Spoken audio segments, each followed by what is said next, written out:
Masalah ganda. Selamat datang di Jalan 66, program pendalaman Alkitab yang membahas pasal demi pasal dalam Alkitab secara mendalam. Saat ini kita sampai kepada pembahasan yaitu Kitab Kejadian pasal yang ke-29. Saya, Oti Priambodo, bersama dengan Pak Yohanes sebagai narasumber yang sebelumnya kita telah membahas kehidupan Abraham, sang pendiri bangsa, dan putranya Ishak. Dan sekarang, kehidupan Yakub, putra Ishak. Di bawah tema masalah ganda, Pak Yohanes akan menyampaikan kepada kita. Saudara yang dikasihi oleh Tuhan, senang jumpa lagi ya dalam program Jalan 66. Semoga kita semua diberkati Tuhan dan kita diberi kesehatan di dalam kita mengiring Dia di tengah-tengah dunia ini. Ya saudara, kita telah belajar tentang Yakub. Masih ingat ya, dia disebut sebagai penipu, dia menipu saudaranya, dan Esau saudaranya ingin membunuhnya. Dan orang tuanya itu tidak mau terjadi persoalan sehingga dia mendesak Yakub untuk melarikan diri dari keluarga yang selama ini sudah mereka bersama-sama menuju Mesopotamia.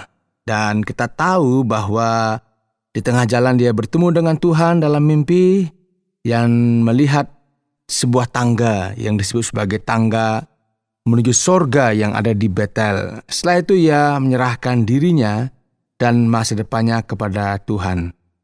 Ya, saudara, dalam pelajaran kita telah melihat bahwa Yakub anak kedua dari saudara kembar itu menipu Esau. Caranya, untuk apa saudara? Untuk merebut hak kesulungannya. Dan kemudian juga merebut berkat kebapaannya dari ayahnya yang bernama Ishak. Seperti yang kita tahu, apa yang kita tabur itu yang kita akan tuai. Dan saat kita membuka pasal 29, saudara, kita akan melihat bahwa Yakub sang penipu ditipu oleh pamannya. Ini namanya hukum tabur tuai. Jika Yakub tahu cara menipu, pamannya Laban memiliki gelar magister di bidang penipuan. Mari kita baca ya. Dari Kejadian pasal 29, silakan saudara buka. Dari Alkitab cetakan bisa, Alkitab elektronik, kita akan memperhatikan dengan seksama ya. Dari Kejadian pasal 29, kita mulai dari ayat yang pertama. Kemudian berangkatlah Yakub dari situ dan pergi ke negeri Bani Timur. Ketika ia memandang sekelilingnya, dilihatnya ada sebuah sumur di padang dan ada 3 kumpulan kambing domba berbaring di dekatnya. Sebab dari sumur itulah orang memberi minum kumpulan kambing domba itu.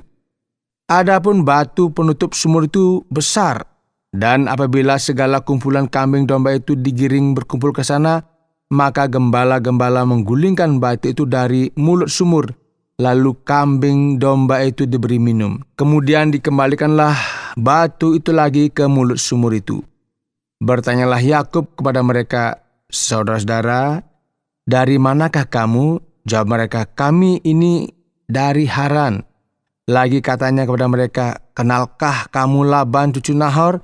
Jawab mereka, kami kenal. Selanjutnya katanya kepada mereka, selamatkah ia? Jawab mereka, selamat. Tetapi lihat, itu datang anaknya perempuan Rahel dengan kambing dombanya. Ya, kita lihat saudara, Yakub bersikap sopan terhadap orang asing tersebut dan dia mendapati mereka bersikap sopan kepadanya. Lalu kata Yakub, hari masih siang, belum waktunya untuk mengumpulkan ternak. Berilah minum kambing dombamu itu, kemudian pergilah mengembalakannya lagi. Tetapi jawab mereka, kami tidak dapat melakukan itu selama segala kumpulan binatang itu belum berkumpul. Barulah batu itu digulingkan dari mulut sumur dan kami memberi minum kambing domba kami. Selagi ia berkata-kata dengan mereka, datanglah Rahel dengan kambing domba ayahnya, sebab dialah yang mengembalakannya. Ya, ini bahkan ada permainan kata bahasa Ibrani, karena nama Rahel berarti domba. Ya, ini ada pengetahuan yang baru ya. Ketika Yakub melihat Rahel, anak Laban saudara ibunya, serta kambing domba Laban, ia datang mendekat, lalu menggulingkan batu itu dari mulut sumur dan memberi minum kambing domba itu.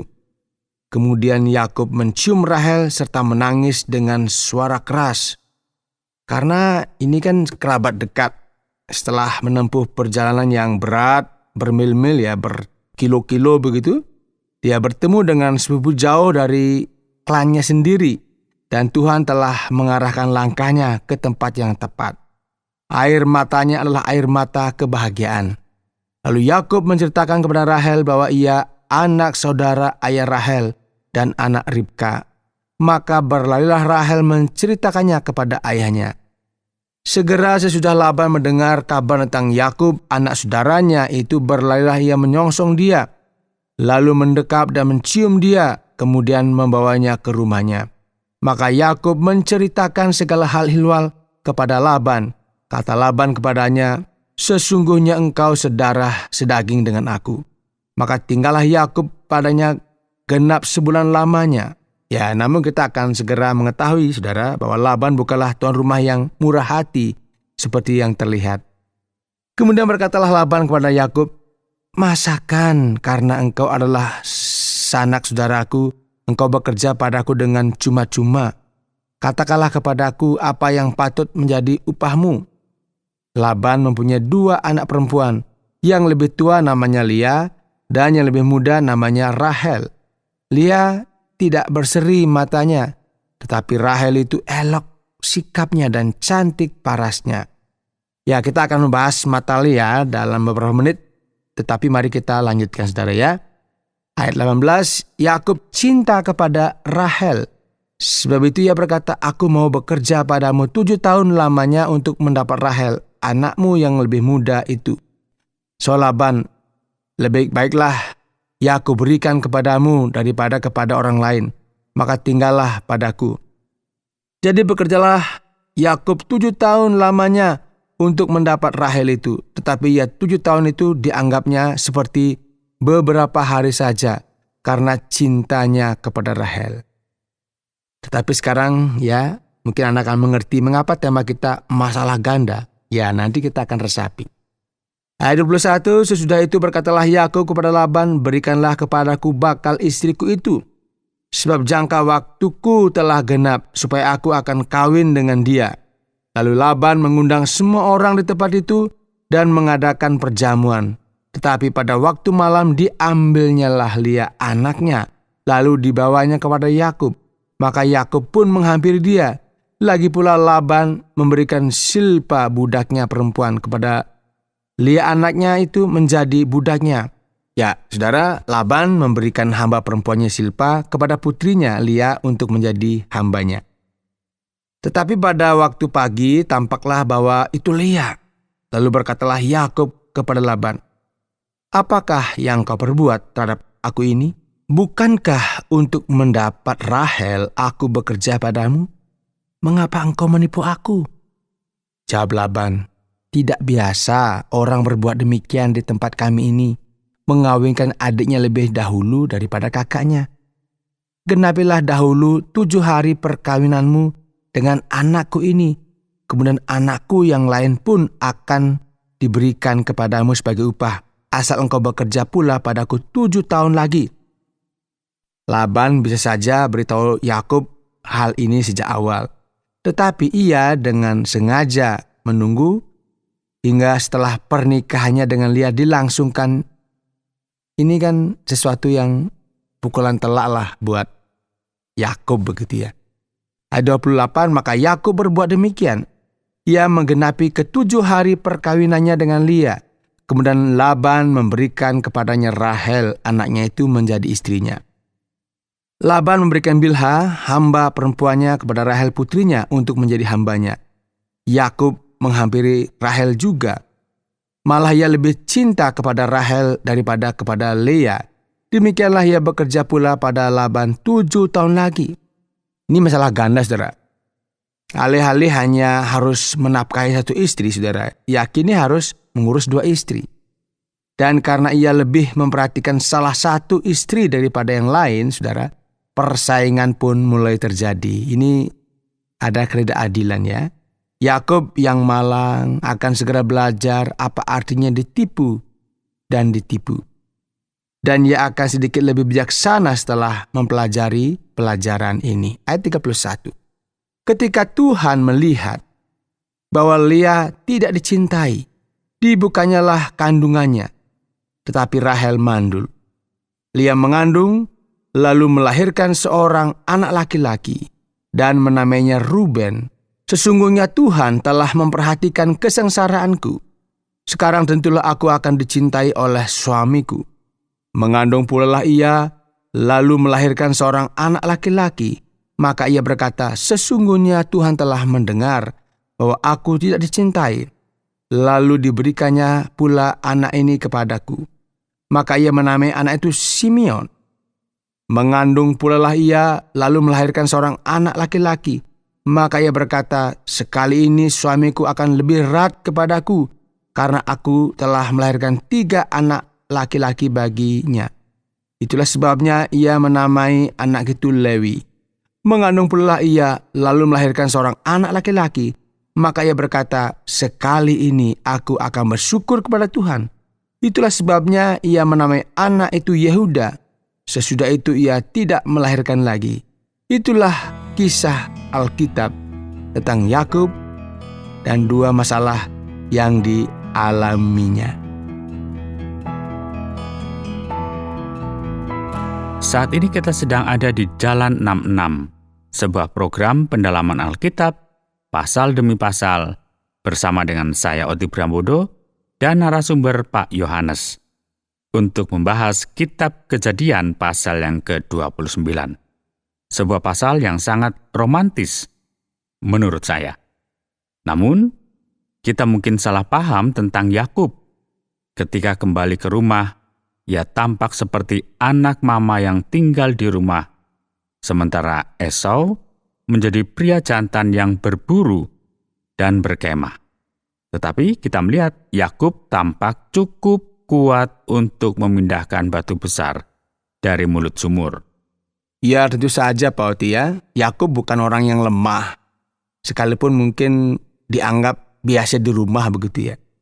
Karena hidup tidaklah mudah ya bagi pengembara pada masa itu dan setiap tugas membutuhkan kekuatan fisik. Ia bukan tipe petualang seperti Esau, tetapi ia juga bukan pria yang lemah. Ia mampu memindahkan batu raksasa itu. Dan selama sebulan, kita tahu ya Yakub tinggal di rumah Laban. Ia tidak bermalas-malasan ya tanpa melakukan apapun, tapi kita tahu dia bekerja keras. Dan kita perhatikan juga saat bertemu dengan Rahel, Pak Yohanes, pria terkadang menemukan kekuatan yang tidak biasa saat seorang wanita ada untuk membuat mereka terkesan. Ya mungkin juga ya. Tetapi Yakub terbiasa bekerja keras.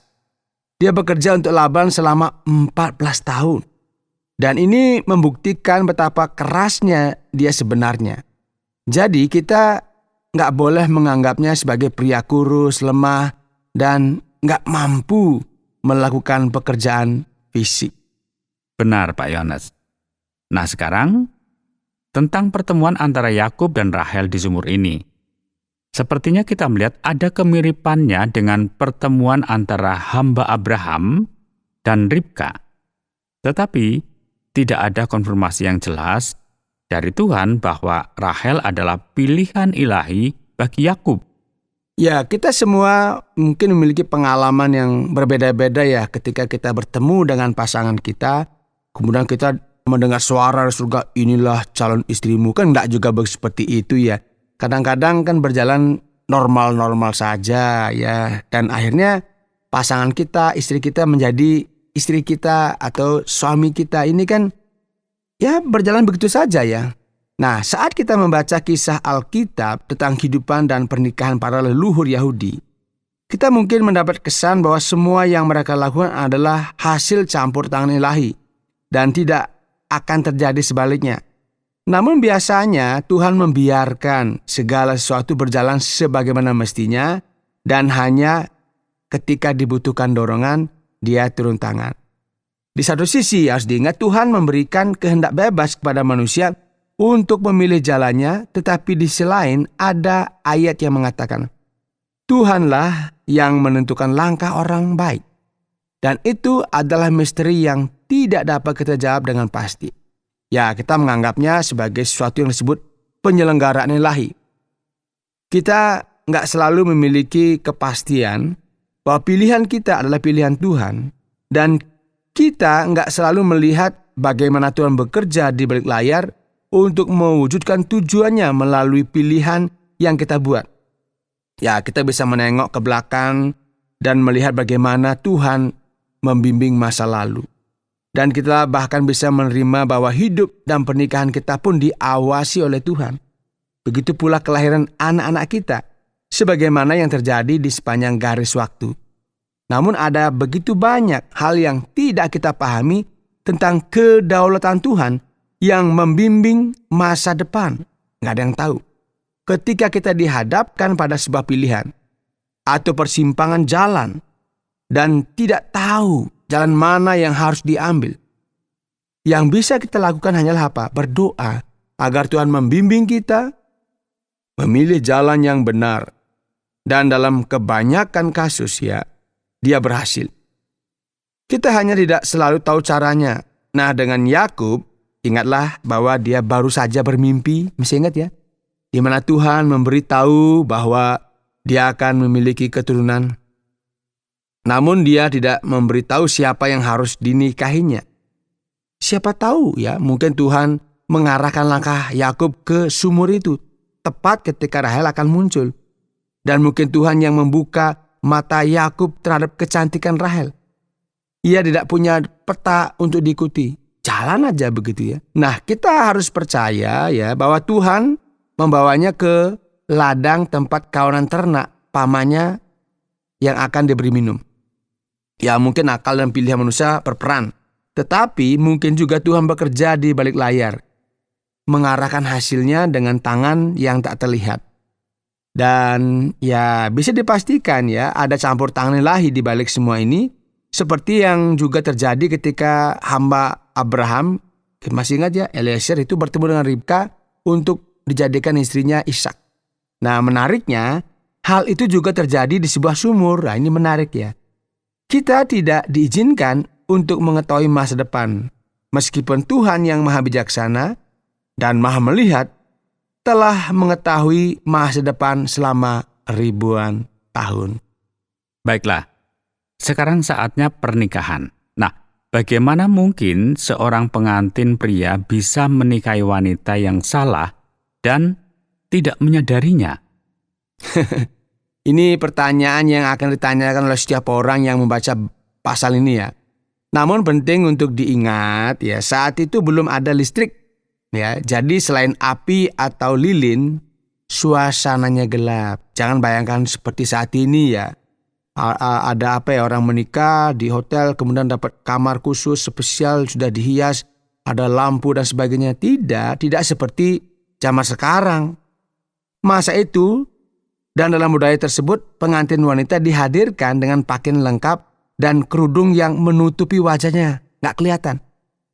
Jadi Yakub tidak dapat melihat pengantin wanita dengan jelas. Mereka berdua mungkin gugup, dan Lia mungkin lebih gugup lagi, karena dia tahu sedang dipermainkan dalam permainan Laban. Dan tidak tahu bagaimana reaksi Yakub jika ini ketahuan. Memang tidak ada penjelasan tentang hal ini dalam Alkitab. Jadi kita hanya bisa mereka-reka yang tidak terlalu bisa diandalkan. Jadi ini hanya perkiraan saja. Tetapi yang jelas bahwa beda budaya, kemudian situasi juga berbeda sehingga itu terjadi. Dan itu yang ditulis di dalam Alkitab. Benar Pak Yohanes. Nah, ini satu contoh lagi di Perjanjian Lama di mana seorang pria menikahi dua istri dan tidak mendapat teguran dari Tuhan. Nah, menurut Pak Yohanes, apakah kisah ini artinya bahwa memberi izin kepada pria untuk memiliki lebih dari satu istri? Ya, ini saya tahu pertanyaan ini sering diajukan dan mereka mengatakan Daud memiliki banyak istri dan ia adalah pria yang berkenan di hadapan Tuhan. Ya, beberapa orang merujuk pada contoh-contoh Perjanjian Lama ini sebagai teks bukti untuk melakukan apapun yang terasa baik. Saya tidak. Hanya karena era sejarah Perjanjian Lama adalah masa ketidaktahuan yang dibicarakan oleh Rasul Paulus dalam kitab Kisah Para Rasul. Ia sedang berpidato di hadapan sekelompok besar orang Yunani di Athena, ya.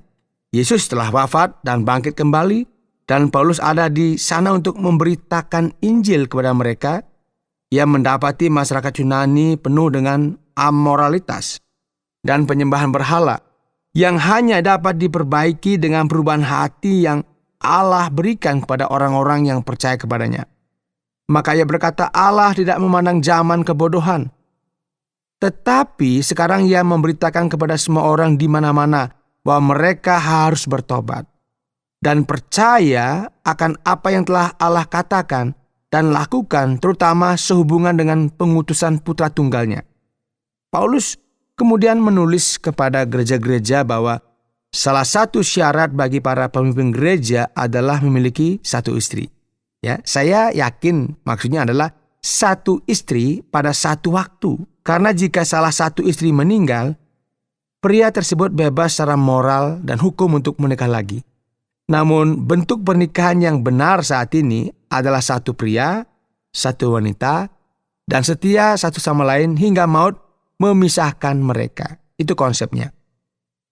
Saya rasa kita tidak seharusnya menggunakan kisah-kisah perjanjian lama yang menggambarkan tindakan amoral atau pria yang memiliki banyak istri sebagai surat izin ilahi. Nggak seperti itu konsepnya. Ini adalah zaman yang baru. Kita sekarang memiliki Alkitab yang lengkap, baik perjanjian lama maupun perjanjian baru, yang tidak dimiliki oleh para bapa leluhur kita. Jadi kita bahkan lebih bertanggung jawab pada hari ini atas apa? Semakin banyaknya terang yang telah kita terima. Baik Pak Yohanes, sekarang saya perhatikan pada ayat yang ke-14 di mana Laban berkata kepada Yakub, "Sesungguhnya engkaulah tulangku dan dagingku." Mengapa ungkapan ini digunakan? Ya, terjemahan lain menerjemahkan sedikit berbeda ya. Kamu adalah darah dagingku sendiri. Ya, Pak Oti ya. Ini ingin menyampaikan bahwa ia mengakui Yakub sebagai kerabat dekatnya. Itu caranya mengatakan kamu adalah keluarga. Kira-kira demikian Pak Oti. Mari kita perhatikan kembali apa maksudnya ketika kita membaca pada ayat yang ke-17 bahwa Lea memiliki mata yang lemah. Ya, ini para ahli telah mencoba mencari tahu apa sebenarnya maksudnya dan ada beberapa kemungkinan ya. Kata Ibrani tersebut berarti mata yang lemah atau memberikan makna sama sekali berbeda ayat tersebut yang memiliki arti mata yang lembut begitu ya. Hal itu nggak selalu berarti ia jelek. Juga tidak selalu berarti ia tidak bisa melihat dengan baik. Jadi bisa jadi kecantikan Lia terletak pada matanya yang lembut. Sementara Rahel sangat cantik baik wajah maupun penampilannya. Nah, dugaan bahwa Lia jelek atau memiliki masalah penglihatan paling tidak masuk akal. Tidak seperti itu. Karena bagaimanapun, ia memiliki 6 anak dari Yakub. Jadi pasti ada daya tarik yang terpancar darinya. Mungkin mata Lia tidak bersinar, dan teks tersebut menceritakan bahwa Yakub lebih mencintai Rahel daripada Lia. Tetapi deskripsi mata Lia tidak membuatnya menjadi orang yang sama sekali tidak diinginkan. Seperti itu Pak Oti. Nah, saya yakin bahwa Pak Yohanes menyadari hal ini karena Pak Yohanes sudah menyebutkannya di pelajaran-pelajaran sebelumnya. Sepertinya sebagian besar istri para leluhur Ibrani awalnya mandul, tidak bisa punya anak. Sepertinya semua perempuan lain yang terlibat tidak mengalami masalah ini. Hanya istri pertama yang mandul. Adakah pelajaran atau makna penting dalam bagian ini, Pak Yohanes? Ya, benar Pak Oti ya. Istri-istri para leluhur dari Abraham hingga Yakub awalnya mandul. Dan Hana, ibu Samuel, awalnya mandul. Dan itu merupakan duka yang sangat menyayat hati bagi mereka. Mereka menginginkan bayi tetapi tidak dapat memilikinya. Ya, sampai-sampai suami mereka berdoa untuk mereka. Saya pikir ada kebenaran yang sangat besar dalam hal ini. Bahwa kita sebagai orang percaya kepada Kristus sering disebut sebagai pengantin wanita Kristus. Dan ketika kita merenungkan sejarah kegagalan dan ketidakmampuan kita dalam melaksanakan perintah Tuhan untuk menjadikan segala bangsa muridnya, dan betapa seringnya kita gagal untuk benar-benar mewakili Tuhan kita.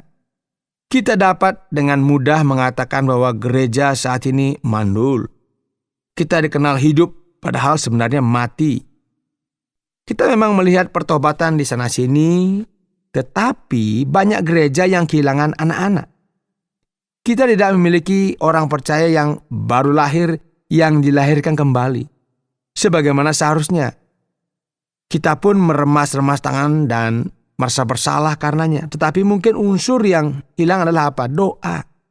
Melalui doa seorang suami, istri mereka mulai mengandung. Dan hanya ketika kita memiliki perjalanan yang intim dengan Yesus, kita akan mulai melihat orang-orang mengenalnya. Itulah pelajaran yang saya lihat dari situasi ini. Oke, terima kasih banyak Pak Yones karena telah membantu kami untuk melewati pasal yang cukup sulit ini. Dan sekarang bagaimana dengan ringkasannya? Dalam Kejadian pasal 29, Yakub menghadapi masalah ganda. Yakub si penipu segera menyadari bagaimana rasanya ditipu. Dan paman Laban pun membuktikan dirinya sebagai penipu sejati. Yakub memiliki istri yang tidak dicintainya, tetapi bersedia bekerja 7 tahun lagi untuk istri yang dicintainya. Yakub sungguh mencintai Rahel dan menunggu lama untuk memilikinya. Namun di balik semua ini, kita harus ingat bahwa Allah mengatur segala sesuatu dari balik tirai yang tak dapat kita tembus. Dan Dia mampu mewujudkan tujuannya terlepas dari kebodohan dan kesalahan manusia. Terima kasih banyak Pak Yones. Kita akan kembali simak untuk pelajaran selanjutnya yang masih pada kitab Kejadian, yaitu melanjutkan pada Kejadian pasal yang ke-30. Saudara pendengar, karena waktu yang tidak memungkinkan, kita akhiri program Jalan 66 kali ini. Kami menantikan Anda untuk tetap mengikuti pelajaran berikut dalam lanjutan pembelajaran Alkitab yang memberikan pelajaran menyeluruh tentang firman Tuhan. Jika Anda memiliki pertanyaan atau berespon terhadap topik berhubungan dengan program ini, silakan menyampaikan melalui WhatsApp ke nomor 081 333 777 386 081 333 777 386. Terima kasih atas perhatian Anda.